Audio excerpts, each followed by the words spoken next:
ngap den sewa pi ki parlo ki bistana ban pe ya ka video ha ka channel kat no nga sarong bangala ban pelim yu umrat badangki ong Cristiano Ronaldo yu Erling Haaland bat ukin popat ya kalik u Kylian Mbappe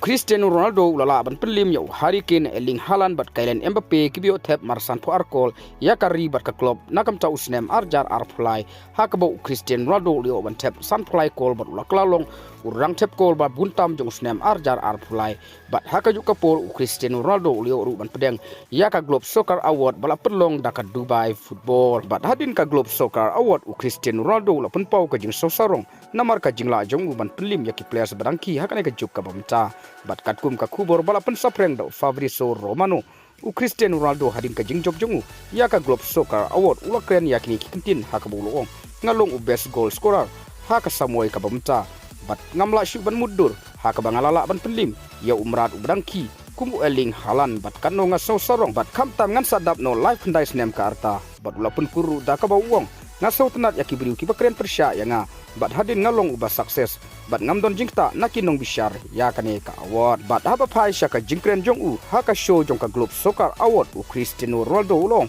ka Saudi Arabia League kamlong ka league ka batlot kumbalong ka league Hafran bat ka Saudi League ka kamla banya ka French League kheinpoh Cristiano Ronaldo ya ka league bayale kai Kylian Mbappe.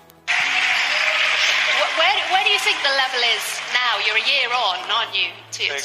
You're a year on to your life in Saudi Arabia. Where do you think the level is now? The level right now, to be honest, I think the Saudi League is not worse than French League, to be in my opinion. In French League, I think you have 2-3 teams with a good level. In Saudi now, I think it's a more competitive. They can say whatever they want. It's just my opinion, and I played there 1 year, so I know what I'm talking about. But I think right now we are better than French League, so